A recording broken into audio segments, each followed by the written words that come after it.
A great consideration when helping our patients develop goals is to use the SMART goal criteria. SMART is an acronym that stands for specific, measurable, achievable, relevant, and time-bound.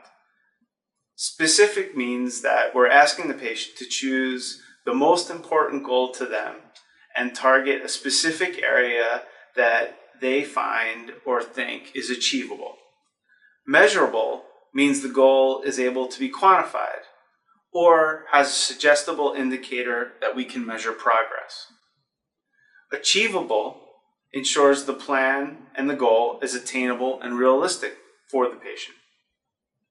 Relevant, exploring why this goal is relevant and important to the patient. And then finally, time-bound. Setting a framework of time helps create a structure around the patient's goal. Hi, Kristen. My name's Nick. I'm one of the behavioral health providers here at the health center. And your primary care provider asked me to come in and just talk with you a little bit about his concern. And he said that you were concerned a little bit about your A1C score. Yeah, I mean, he explained to me a little bit more about what it was and sort of the effects that it could have on me long term. So I figured, yeah, I'm happy to talk with someone else further about it. Oh, great. Yeah, so and that's kind of how our health center works, is that our behavioral health providers like myself and primary care providers will work on the same team together. And so that's why they asked me to come in and speak with you. And, you know, one of the things that we do as behavioral health providers is help support you in identifying some goals that may help us bring down that A1C score. And I'm wondering if maybe there are some things that you might be interested in talking about. Do you have any ideas about? Well, you know, what I was thinking maybe is, what about nutrition? It's a really important thing that... I mean, people have talked to me about nutrition before. I've pretty much heard everything that people want to talk to me about. And it's just, a lot of the suggestions are not feasible for my life. Okay, got it. And, you know, one of the other things maybe we can consider is talking about exercise. And exercise has no on exercise. Yeah, no. I mean, again, it's just really not feasible for my life. I'm fairly busy. And right now, you know, I'm kind of at a place of balance with sort of, you know, what I'm able to do to sort of keep up with my everyday work requirements. So, you know, I just don't see any opportunities, if you will, to add in any kind of nutritional benefit or any kind of additional exercise. Okay. Well, maybe you could share with me and help me understand a little bit for you, kind of, what is it that's, as we talk about it right now, most important for you? Kind of what brought you in today to say, gosh, you know, this is important for me.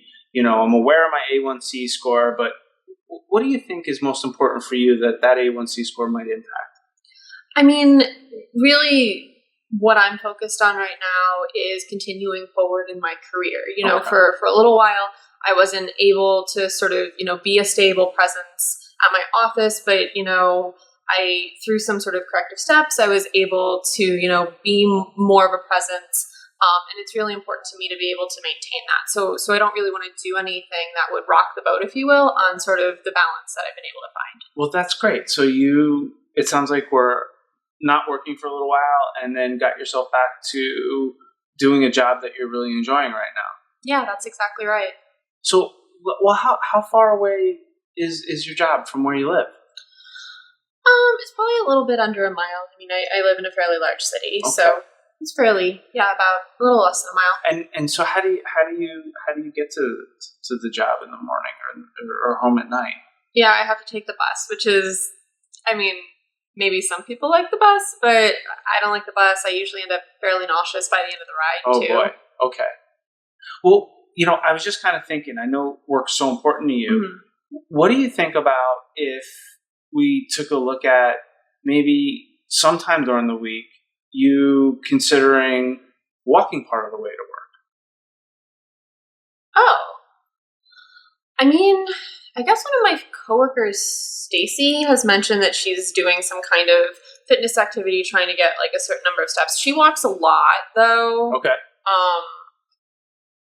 But yeah, I guess I could try like walking to work every day or something. Okay, cool. So that's maybe something that you're open us maybe trying. Yeah, although it does get cold. So what happens when maybe I shouldn't. Well, we have a little time before it gets cold, and I'm thinking that maybe we could set a goal where for the next couple of weeks you try walking to work. Is that something you're open to? Yeah. And what do you think is realistic for us as a plan in terms of how many days you could walk to work? I mean, I could do every day unless it was raining or unless the weather was bad.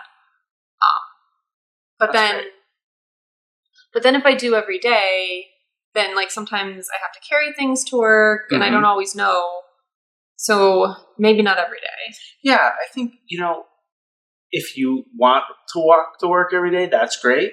But for our goal, maybe we could set a goal where we pick maybe 1 or 2 days a week that maybe you either walk to work or walk home from work, but that'll be kind of our benchmark.